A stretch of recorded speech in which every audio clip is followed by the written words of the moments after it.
አሰላሙ አለይኩም ወራህመቱላሂ ወበረካቱሁ። ሰላም እንዴት ናችሁ? ውድ ቤተሰቦቼ ሁላችሁንም ሰላም ብያለሁ። በያላችሁበት ሰላማችሁ በዘዘት ይበል። ሀገራችንን አላህ ሰላም ያደርግልን። ውዶችዬ ዛሬ እንደተለመደው በአዲስ ቪዲዮ ብቅ ብያለሁ ማለት ነው። ቪዲዮውን ከወደዳችሁት ላይክ እና ሼር እያደረጋችሁ ለወርቅ ፈላጊዎች ለቅመሞች እንዲደርስ አድርጉት። ዛሬ ቀኑ እሁድ ነው፣ ጁን 28 2026። ዛሬ ስለ 21 ካራንት ባህሪን መስንእያ የምናወራው ስለዛ ነው ማለት ነው የምነግራችሁ። እንግዲህ ሌላውን ደግሞ ኢንሻአላህ ነገ በአዲስ ቪዲዮ ያው የማሳውቃችሁ ይሆናል። ዛሬ በሳዑዲ አረቢያ 1 ግራም 21 ካራንት ባህሪን 432 ሪያል የግራሙ ዋጋ ብቻ ያለ ደሪባ ያለ መስንእያ ሳፊ የግራሙ ዋጋ ብቻ እየተሸጠ ይገኛል ማለት ነው። በኢማራት 1 ግራም 21 ካራንት ባህሪን 423 ድርሃም እየተሸጠ ይገኛል። ኳተር ላይ 1 ግራም 21 ካራንት ባህሪን 420 ሪያል እየተሸጠ ይገኛል። እንዲሁም በኩዌት 1 ግራም 21 ካራንት ባህሪን 35 ዲናር እየተሸጠ ይገኛል።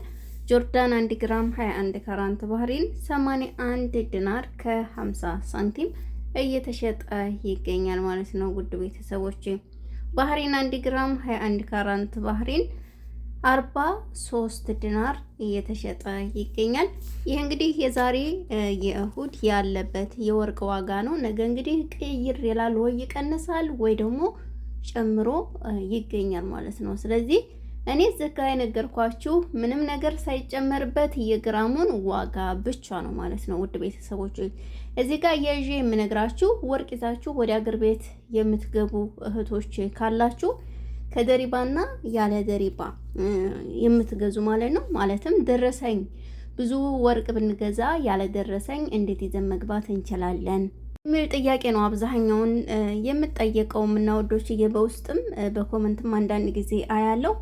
በነገራችን ላይ እኔ እንደሰማሁት ከሆነ እስከ 100 ግራም ባለው ውስጥ ማንም እንደማይጠይቃችሁ ይዛችሁ መግባት እንደምትችሉ ነው ካሁን በፊትም የሰማሁት።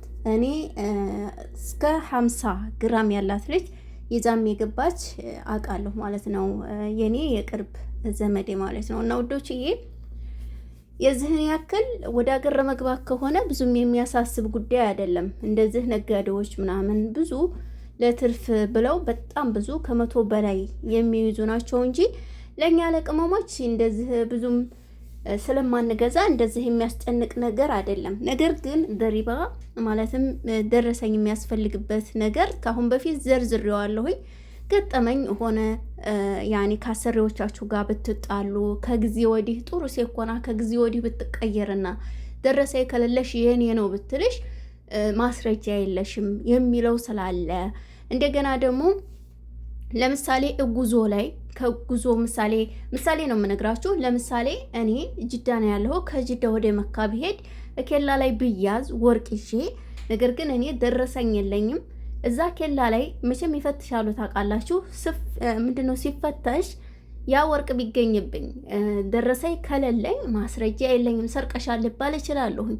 የራሴ ነው ብዬ መሟገት አልችልም፣ ምክንያቱም ወረቀት የለኝም። ወረቀት በስሜ የተጻፈ ወረቀት የለኝም። አንዳንድ ልጆች ደግሞ ባዶ ወረቀት እየተቀበላችሁ ምስኪን ነፈሮች ታሳዝኑኛላችሁ እናንተ ማለት ነው። በኋላ እኔ እንደዚህ ነው ብዬ ዝጋ ስናገር ወይኔ ስሜ እኮ የለም ትላላችሁ። እዛው ቦታው ሄዳችሁ ድጋሚ አጽፉ። ምክንያቱም ደረሰኙ ላይ የነሱን አድራሻ ይጽፉበታል። ያኔ አለ ሙሉ አድራሻቸው ማለት ነው። አድሬሳቸው ስላለ እዛ ቦታ ላይ የገዛችሁበት ቦታ ላይ ሄዳችሁ ስሜ አልተጻፈም ጻፉልኝ ብላችሁ እንደገና አጽፉ ማለት ነው። ባዶ ወረቀት የተቀበላችሁ የትም ይሁን የት ድጋሚ የመጻፍ ግዴታ አለባችሁ። ምክንያቱም ከነሱ ነው የገዛችሁት። ከነሱ ገዝታችሁ ሌላ ቦታ ደግሞ ሄዳችሁ ማጻፍ አትችሉም። እዛው ቦታው ሄዳችሁ ነው ማጻፍ የምትችሉት።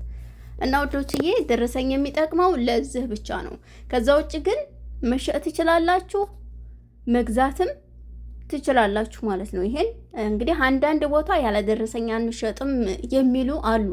ያ ደግሞ ለነሱ ይጠቅማቸዋል። እኛ የደረሰኝ ወይም የደሪባ ስንከፍል ለነሱ ጥቅም አለው። የመንግስት ገቢ ስለሆነ ያው ቀስ ብላችሁ እንግዲህ እንዲሸጡላችሁ ማድረግ ነው ማለት ነው። ውድ ቤተሰቦቼ እንግዲህ ይህንን ይመስላል የዛሬው ቪዲዮ።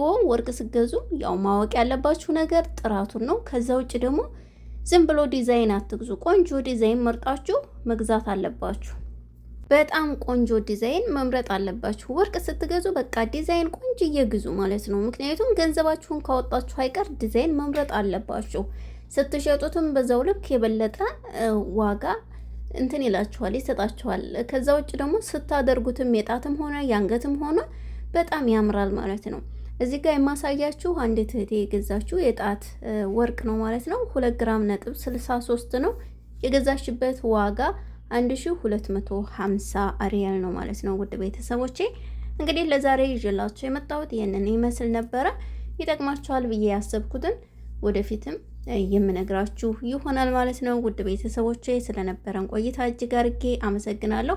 አንድ ነገር ትዝ አለኝ። ትናንት የሰራሁት ቪዲዮ ላይ አንዲት እህቴ ምን አለች መሰላችሁ? ኮመንቷን ቆይ ላውጣላችሁ። ኮመንቱ ይህንን ይመስላል ማለት ነው። እና ውዶችዬ ግን ዜድ በስደት ላይ በትዳር በኢጃዛ ቤት ማህበራዊ ኑሮ በገንዘብ መጥፋት በጤና ተፈትነው ያለፉ የእህቶችን ታሪክ እንዳለ መጽናኛ መማሪያ ይሆናልና ብታቀርቢልን ብላኛለች። እንግዲህ ብዙ ጊዜ ኮመንት ያው እኔ በነገራችን ላይ ኮመንት የምትሰጡትን ውድ ቤተሰቦችን አውቃችኋለሁ ላይ ያለሁና ውዶች ልክ እንደማውቃችሁ በአካል ማለት ነውና ምን ልላችሁ ፈልጌ ነው፣ አስተማሪ ነው ብላችሁ የምታስቡት ታሪክ ካለ ችግር የለውም፣ ቁጥሬን አስቀምጥላችኋለሁ።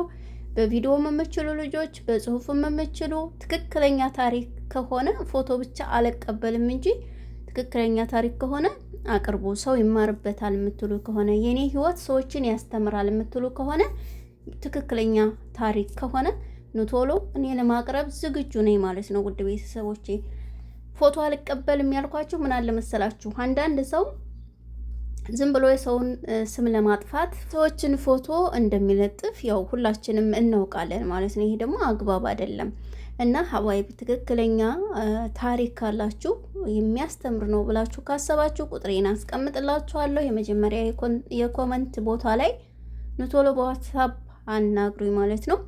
የሚያስተምረውን እንለቃለን ማለት ነው። ሰዎች የሚማሩበት የሚጠቀሙበት ከሆነ ያለፋችሁበትን ህይወት በቃ በጥቅሉ የሚያስተምር ነገር ከሆነ ደስ እያለኝ እኔ ለማቅረብ ዝግጁ ነኝ ማለት ነው። እና ከእውነት ጋር የተያያዘ ከሆነ ውሸት ያለበት ከሆነ እኔም መነካካት አልፈልግም ማለት ነው ውዶችዬ።